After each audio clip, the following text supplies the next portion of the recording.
तो गाइस कैसे हैं आप सब लोग। लास्ट एपिसोड के एंड पे हमने देखा था कि माना फेंगावा एक मंकी बीस्ट का पीछा कर रहा होता है। तो वो मंकी बीस्ट जो होता है भागते हुए जाकर एक पेड़ की टहनी के साथ लटक जाता है, जबकि सामने क्लिफ होता है और हमारा फेंगावा कहता है मैं तो गया। इसी के साथ ही वो बड़ी तेजी के साथ सामने की तरफ जा रहा था, लेकिन वो वहाँ पर अपने पाँव ग्राउंड के अंदर दसाता और कहता है कि मुझे ब्रेक लगानी होगी वरना मैं नीचे गिर जाऊंगा। तो वो बड़ी मुश्किल के साथ वहाँ पर अपने पाँव के अंदर अपनी एनर्जी को रिलीज करने के बाद एंड के पर पहुंचने के बाद ब्रेक लगाता और कहता है ये तो बहुत ज्यादा डेंजरस था, बस एक थोड़ा सा और स्टेप अगर आगे होता तो मैं ग्राउंड के ऊपर से नीचे गिर जाता। हमारा फेंगा वहां पर सोच रहा था कि शुक्र है कि मैं बच गया हूं, अगर मैं यहाँ से गिरता तो फिर तो मैं मर ही जाता। इस मंकी के पीछे मैं मरने वाला था, लेकिन इसी के साथ ही मंकी जो होता है ऊपर से नीचे उतरता है, पेड़ की टहनी के साथ लटक कर उसे किक मारता है। तो जब हमारे फेंगाओ को पीछे से किक मारता है तो हमारा फेंगाओ क्लिफ से नीचे गिर जाता है। वो काफी ज्यादा ऊंची क्लिफ होती है और हमारा फेंगा ऊपर से चिल्लाता हुआ नीचे की तरफ गिर रहा होता है। वहां पर नीचे पानी का एक तालाब होता है। फेंगाओ जब ऊपर से नीचे की तरफ गिर रहा होता है तो वो धड़ाम करके पानी के अंदर आकर गिरने लगा है, लेकिन यहीं पर नीचे एक लड़की को दिखाते हैं। फेंगाओ चिल्लाकर कह रहा था कि मैं मरना नहीं चाहता, जबकि वो लड़की वहां पर पानी के अंदर नहा रही होती है। वो जल्दी से अपने कपड़े उठाती है और अपने आप को कवर करती है और कहती है ये क्या लगता है कोई है जो कि यहाँ पर मुझे देख रहा है।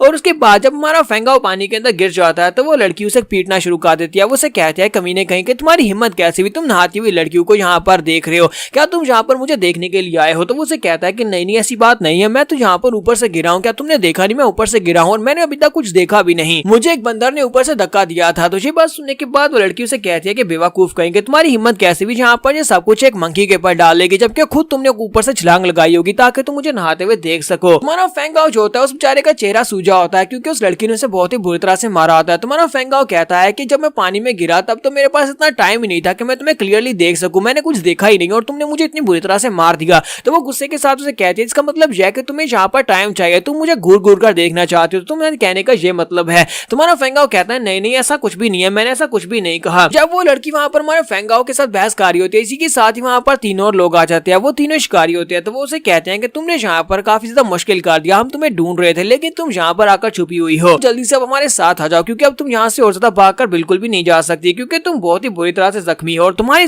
जख्मी हालत में तुम यहाँ पर हमसे फाइट भी नहीं कर पाओगी। इसलिए मैं तुमसे यही कहूंगा कि चुपचाप तुम्हारे पास जो कुछ भी है वो सब कुछ हमारे हवाले कर दो और उसके बाद हो सकता है कि हम लोग तुम्हारी डेड बॉडी को यहाँ पर टुकड़े ना करें, उसको ऐसे ही छोड़ दें। तो फेंगाओ उनकी बात सुनने के बाद उस लड़की से कहता है क्या तुम जख्मी हो। तो वो उसे कहती है तुम अपनी बकवास बंद करो, तुम्हें बीच में बोलने की जरूरत नहीं है, ये सब कुछ तुम्हारी वजह से हुआ है, अगर तुम यहाँ पर जोर जोर से नहीं चिल्ला रहे होते तो ये लोग कभी भी यहाँ तक नहीं पहुंच पाते, ये मुझे ढूंढ नहीं पाते। फिर साथ ही वो फेंगाओ से कहती है कि अब यहाँ से दफा हो जाओ, मैं दोबारा तुम्हारी शक्ल नहीं देखना चाहती हूँ। फिर साथ ही वो आगे बढ़ती है, अपने पास से अपनी स्टिक को निकालती है जो कि एक हंटर बन जाती है। तो वो कहती है अब मैं यहाँ पर इन लोगों को दिखाती हूँ कि मैं क्या कर सकती हूँ और साथ ही वो अपने पास से एक वूजिंग निकालती है, वूजिंग जिसकी मदद से वो एनर्जी को इंक्रीज कर सकती है। जैसे वो वूजिंग को यूज करती है इसी के साथ उसकी पावर्स बढ़ जाती है। तो वो तीनों ही देखने के बाद काफी हैरान होते हैं और कहते हैं कि ये लड़की यहाँ पर वूजिंग को यूज कर रही है, इसका मतलब यह है कि दोबारा से अपनी पावर को रिकवर कर सकती है। हमारा फेंगाओ भी काफी हैरान होता है और कहता है कि ये लड़की तो एक मार्शल आर्टिस्ट है। तो वो लड़की अपनी पावर्स के साथ अपनी स्टिक को वहां पर विप में चेंज कर लेती है और उसकी विप के अंदर से बहुत सारी ठंडा इलेक्ट्रिसिटी निकल रही होती है। तो वो कहती है कि अब तुम में से कौन यहाँ पर पहले मरना चाहता है, जल्दी से आ जाओ मेरे पर अटैक करो।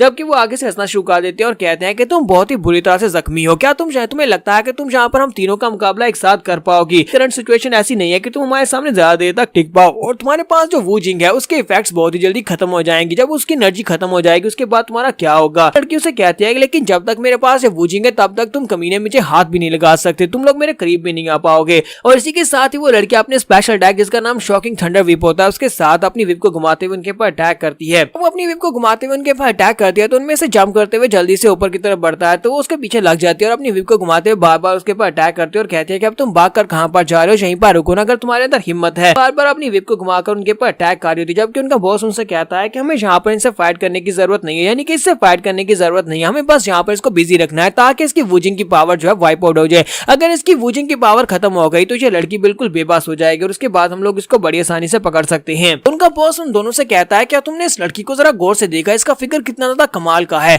अगर इस लड़की को यहाँ पर मारने से पहले इसके साथ थोड़ा सा मजा कर लिया जाए तो मुझे लगता है कि हम लोगों को भी यहाँ पर मजा आएगा, उसके बाद इसको मारेंगे। तो वो उसे कहते हैं कि लड़की चुपचाप हमारे साथ चलो, अगर तुम यहाँ पर हमें मजा देती हो तो उसके बाद हम लोग तुमसे वादा करते हैं कि तुम्हें बहुत ही आसान मौत देंगे और अगर तुम ऐसा नहीं करती तो फिर तुम्हें बहुत ही दर्दनाक मौत मिलने वाली है। जबकि हमारा फेंगाओ पीछे बैठा ये सब कुछ देख रहा होता है। फेंगाओ की लिटिल मास्टर से कहती है कि फेंगाओ तुम्हें इस लड़की की जान बचानी होगी, चाहे कुछ भी हो जाए तुम्हें इस लड़की की जान बचानी है क्योंकि ये तुम्हारे बहुत ज्यादा काम आने वाली है। तो फेंगाओ कहता है कि मास्टर मैं यहाँ पर इसी बारे में सोच रहा हूँ कि इस लड़की की जान कैसे बचानी है, फिर मुझे कुछ और सोचना पड़ेगा। इसके सामने जो तीन लोग हैं वो तीनों ही काफी ज्यादा पावरफुल है, वो तीनों ही अप्रेंटिस नाम से ऊपर हैं। मैं तो उन तीनों को एक साथ नहीं हरा पाऊंगा, लेकिन मुझे लगता है कि इस लड़के के पास ठंडा व्हीप है, इस ठंडा व्हीप की मदद से ये लड़की उनको हरा सकती है। तो मुझे यहाँ पर कुछ प्लान बनाना होगा। थोड़ी देर सोचने के बाद वो कहता है मुझे प्लान मिल गया, और वो आसपास देखने के बाद कहता है कि अब यहाँ पर मैं इस लड़की को यूज कर सकता हूँ। इसके साथ ही वो लड़की जो होती है वो कहती है कि मैं यहाँ पर तुम तीनों को मार डालूंगी, और वो बड़ी तेजी के साथ आगे की तरफ मूव करती है ताकि अपने व्हीप को घुमाकर उनके पर अटैक कर सके। लेकिन हमारा फेंगा उसके पास पहुंच जाता है और उसके कान में जाकर उसे कहता है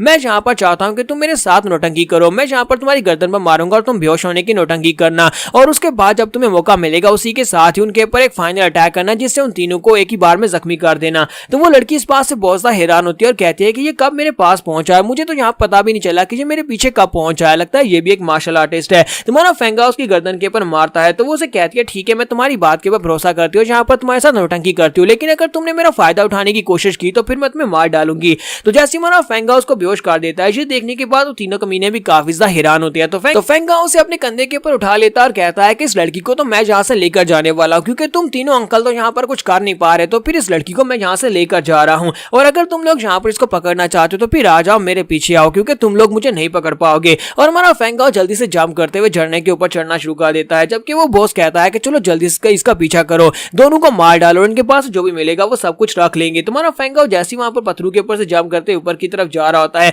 ऊपर की तरफ जाने के बाद से पीछे देखता है तो वो तीनों उसका पीछा कर रहे होते हैं। तुम्हारा फेंगा कहता है कि वो लोग करीब पहुंच गए, और साथ ही हमारा फेंगा अपनी टाइगर पाम को यूज करते हुए नीचे पानी के ऊपर अटैक करता है। जब वो टाइगर पाम के साथ अटैक करता है तो नीचे से काफी सारा पानी ऊपर उछलता है, वो पानी जो होता है वो उन तीनों की बॉडी को कवर कर लेता है, यानी कि वो तीनों की बॉडीज वहां पर पानी के अंदर भीग जाती हैं, तीनों की बॉडी वहां पर पानी के अंदर भीग जाती है। तो इसी के साथ हमारा फेंगा वो लड़की से कहता है अब तुम्हारी बारी है, और वो अपनी ठंडा वेव को यूज करते हुए उन तीनों के ऊपर अटैक करती है। जब वो ठंडा वेव के साथ उनके ऊपर अटैक करती है तो तीनों की बॉडी पहले से वहां पर गीली थी, जिसकी वजह से बिजली का झटका बहुत ही जोर से लगता है, और वो तीनों वहां पर कहते हैं हम तो गए, हमारी वाट लग गई, और तीनों को बिजली का झटका लगता है। तो वो तीनों वहां पर जोर जोर से चलाना शुरू कर देते हैं, और उसके बाद वो नीचे ग्राउंड के ऊपर गिर जाते हैं। जबकि वो लड़की सोच रही होती है कि मेरे पास मेरी फुल पावर नहीं है, अगर मेरे पास यहाँ पर मेरी फुल पावर होती है और मेरी बॉडी ठीक कंडीशन में होती तो अभी तक मैंने एक ही अटैक में इन तीनों को मार दिया होता। जबकि हमारा किंजन उसका हाथ पकड़ता है और उसे कहता है कि हम लोग यहाँ पर ज्यादा देर तक नहीं रुक सकते, वो तीनों जल्दी से रिकवर कर लेंगे और फिर से हमारे पीछे आ जाएंगे, हमें यहाँ से निकलना होगा। और वो उसे अपने साथ लेकर वहां पर से निकल जाता है कि वो तीनों फिर से उठकर खड़े हो जाते हैं। थोड़ी देर के बाद वो लोग उठकर खड़े हो जाते हैं और कहते हैं कि उस लड़की की भी इतनी ज्यादा पावरफुल कैसे हो सकती है कि उसने हमें यहाँ पर फिर से झटका दे दिया, हालांकि वो काफी जख्मी है।